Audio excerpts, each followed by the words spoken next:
Tumsifu Yesu Kristo. Uhuru wa Yesu, mola yaseba, tuitikie wote Yesu.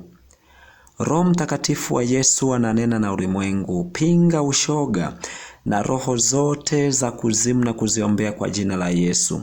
Lakini pinga roboti aliyeingia duniani kwa kisingizio cha kukua kwa sayansi na teknolojia. Ni sanamu huyo. Kwanza tuanze na sala ya ufalme wa Yesu inayotoka katika kitabu cha Mathayo sura ya 6 mstari wa 9 hadi wa 13. Baba yetu uliye mbinguni, jina lako litukuzwe, ufalme wako uje, mapenzi yako yatimizwe hapa duniani kama huko mbinguni. Utupe leo riziki yetu, utusamee deni zetu kama sisi nasi tuwasamehevyo wadeni wetu, na usitutie majaribuni, lakini utuokoe na yule muovu, kwa kuwa ufalme ni wako na nguvu na utukufu hata milele. Amina. Kama kujiunga na chaneli hii ya ufalme wa Yesu ni leo, ni vyema kufuatilia vipindi vya nyuma. Utabarikiwa sana. Leo tutajifunza siri mbili za Yesu Kristo zinazotoka katika kitabu cha Wagalatia sura ya 3. Tutaanza na siri ya kwanza. Wokovu wa imani ya Ibrahimu kwa Mungu ni ishara ya wokovu wa imani yetu kwa Yesu Kristo.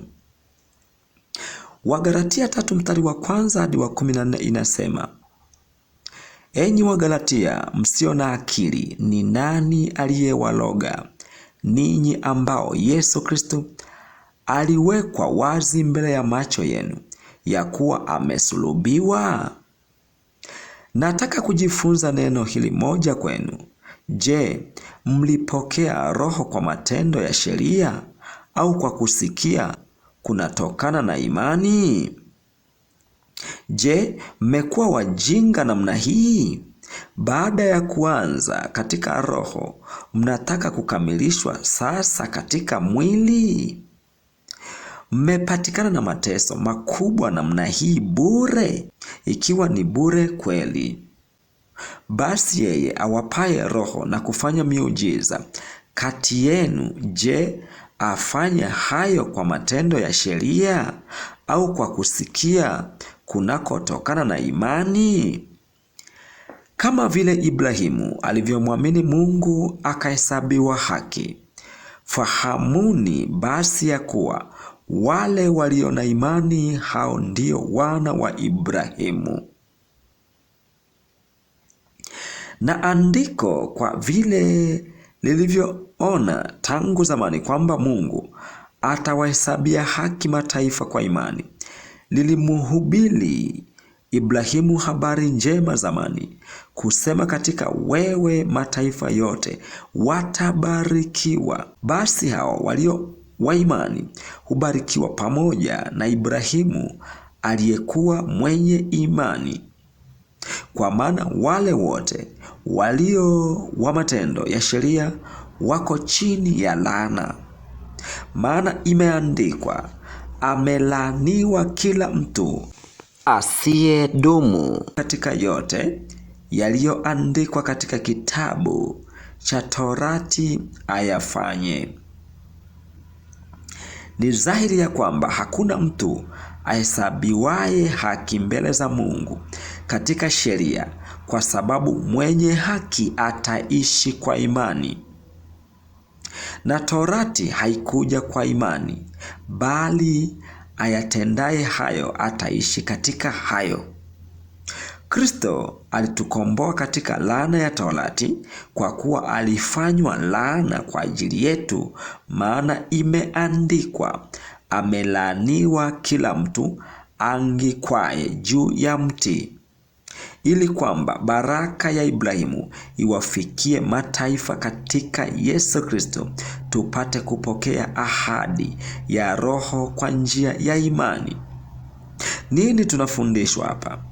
Kama Ibrahimu alihesabiwa haki kwa kumwamini Mungu tu, yani bila kupewa amri za Mungu, ndivyo ilivyo ukimwamini Yesu unahesabiwa haki pasipo matendo ya sheria, maana Yesu deni la dhambi zetu zote alililipa, japo hatutakiwi kutenda dhambi.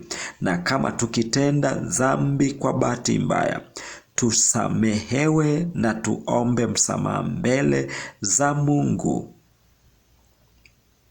Siri ya pili, ahadi ya Mungu kwa Ibrahimu ni ishara ya ahadi ya Yesu kwetu katika uzima wa milele.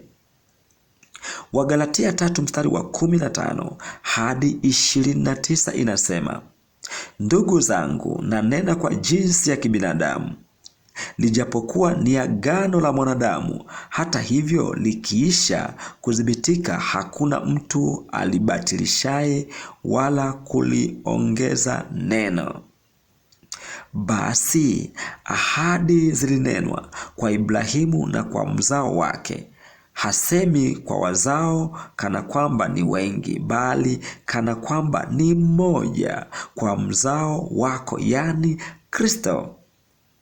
Nisemalo ni hili: agano lililothibitishwa kwanza na Mungu, Torati iliyotokea miaka 430 baadaye, haitangui hata kuibadilisha ile ahadi.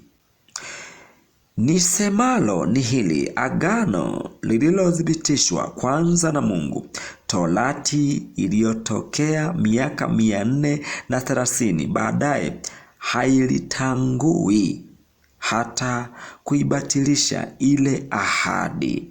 Kwa maana urithi ukiwa kwa sheria hauwi tena kwa ahadi, lakini Mungu alimkirimia Ibrahimu kwa njia ya ahadi. Torati ni nini basi? Iliingizwa kwa sababu ya makosa, hata aje huyo mzao aliyepewa ile ahadi. Iliamriwa kwa utumishi wa malaika kwa mkono wa mjumbe. Basi asiye mjumbe si mjumbe wa mmoja, basi asiye mjumbe si mjumbe wa mmoja, bali Mungu ni mmoja. Basi je, Torati haipatikani na ahadi za Mungu? Hasha! Kwa kuwa kama ingalitolewa sheria iwezayo kuhuisha yakini, haki ingalipatikana kwa sheria. Lakini andiko limeyafunga yote chini ya nguvu ya dhambi, makusudi hao waaminio wapewe ile ahadi kwa imani ya Yesu Kristo. Lakini kabla ya kuja ile imani, tulikuwa tumewekwa chini ya sheria, tumefungwa mpaka ije ile imani itakayofunuliwa. Hivyo Torati imekuwa kiongozi kutuleta kwa Kristo ili tuhesabiwe haki kwa imani. Lakini iwapo imani imekuja, hatupo tena chini ya kiongozi, kwa kuwa ninyi nyote mmekuwa wana wa Mungu kwa njia ya imani katika Kristo Yesu. Na ninyi nyote mliobatizwa katika Kristo mmemvaa Kristo. Hapana Myahudi wala Myunani, hapana mtumwa wala huru, hapana mtu mume wala mtu mke, maana ninyi nyote mmekuwa mmoja katika Kristo Yesu. Na kama ninyi ni wa Kristo, basi mmekuwa uzao wa Ibrahimu na warisi sawasawa na ahadi. Nini tunafundishwa hapa? Sheria haina ahadi, bali ahadi iko katika imani.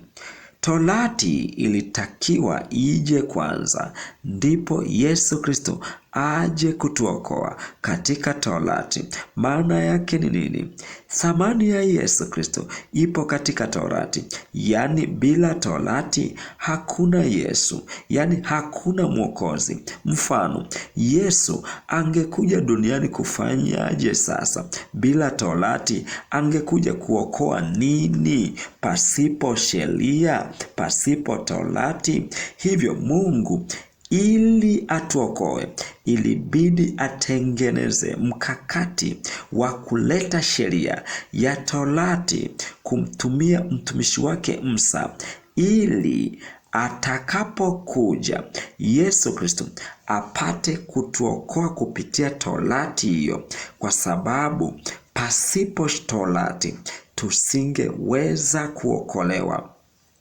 Wagalatia 3:23 inasema wazi sana, lakini andiko limefunga yote chini ya nguvu ya dhambi, makusudi hao waaminio wapewe ile ahadi kwa imani ya Yesu Kristo. Maana yake Torati ilipaswa iletwe ili Yesu atakapokuja aifunge ile Torati na sheria zake kupitia msalaba wake mtakatifu, na tupate kupona kupitia imani ya Yesu Kristo kwa kulipa lile deni kupitia msalaba, ili tuwe huru kupitia imani ya Yesu Kristo. Lakini kingine, wote walio wa Yesu ni watoto wa Ibrahimu. Maana yake ni nini? Ukimkataa Yesu Kristo, wewe sio uzao wa Ibrahimu. Wagalatia 3:29, na kama ninyi ni Wakristo, basi mmekuwa uzao wa Ibrahimu na warithi sawa sawa na ahadi. Hivyo ili uwe uzao wa Ibrahimu, lazima umwamini Yesu Kristo. Maana Ibrahimu, imani yake kwa Mungu ndiyo iliyotupatanisha na Mungu kupitia imani yetu kwa Yesu Kristo. Asanteni sana. Ombi. Yesu Kristo, tufumbue macho ya rohoni, tupate kuielewa kiundani injili yako na kujua siri ya imani ya Ibrahimu na mahusiano ya kukuamini wewe Yesu Kristo, ili tupate kupona. Asanteni kwa kunisikiliza. Mungu ibariki Tanzania. Mungu ibariki Afrika. Mungu ibariki dunia yote na mataifa yote duniani. Amina.